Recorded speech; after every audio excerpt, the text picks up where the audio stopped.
ඔයාලට කොහොමද? ඔයාලා හොඳින් ඇති කියලා මං හිතනවා. මගේ channel එකට ආදරෙන් පිළිගන්නවා ඔයාලා හැමෝම.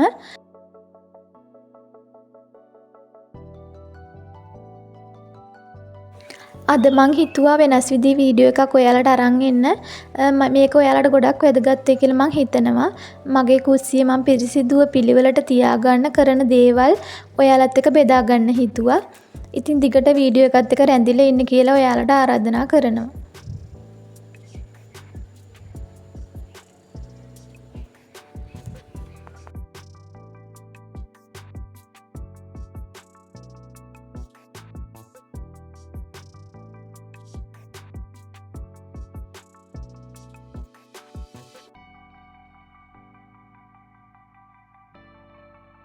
පළවෙනි ටිප් එක තමයි අපි තේවක් කරනවනේ ඕනම කෙනෙක් ගෙදරක තේවක් කරනවනේ.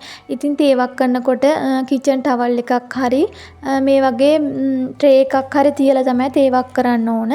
නැත්තම් අපේ මේ පැන්ට්‍රි එකේ ඔක්කොම කහට පිපෙනවා, කහට හිරෙනවා. ඉතින් ඒක නිසා මේ විදියට ට්‍රේ එකක් තියලා අපි තේ ටික වක් කරගෙන ට්‍රේ එක හොදලා දැම්මට පස්සේ කහට ගතිය යනවා. ඉතින් ඒක ඔයාලට ගොඩක් වැදගත් වෙයි. ඔයාලගේ කුස්සිය ලස්සනට තියාගන්න.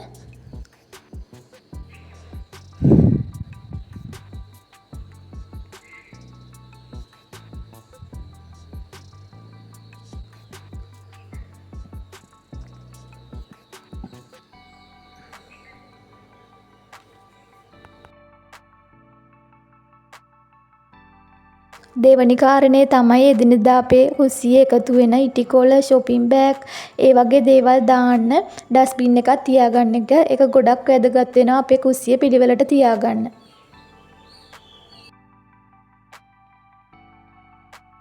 ඊළඟ කාරණේ තමයි අපේ කුස්සියේ එකතු වෙන කුණු දාන්න ඩස්බින් එකක් තියාගන්න එක. ඒක ගොඩක් වැදගත් වෙනවා.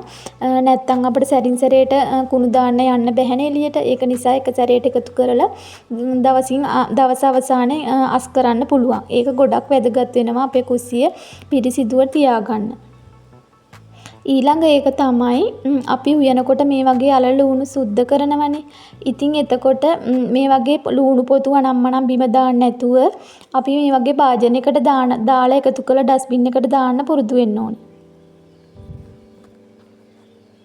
ඊළඟ කාරණේ තමයි අපි උයනකොට වෑංජන කවලම් කරන්න ගන්න හැන්ද තියන්න ලිප ගාවින්ම භාජනයක් තියාගන්න ඕන. නැත්තම් අපිට ඉබේටම ගෑස් ලිප උඩ ඒ වගේ තැන්වල තියවෙනවනේ.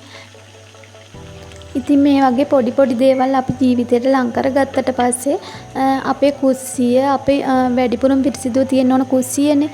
ඉතින් ලස්සනට පිරිසිදුව පිළිවෙලට තියාගන්න පුළුවන් වෙනවා.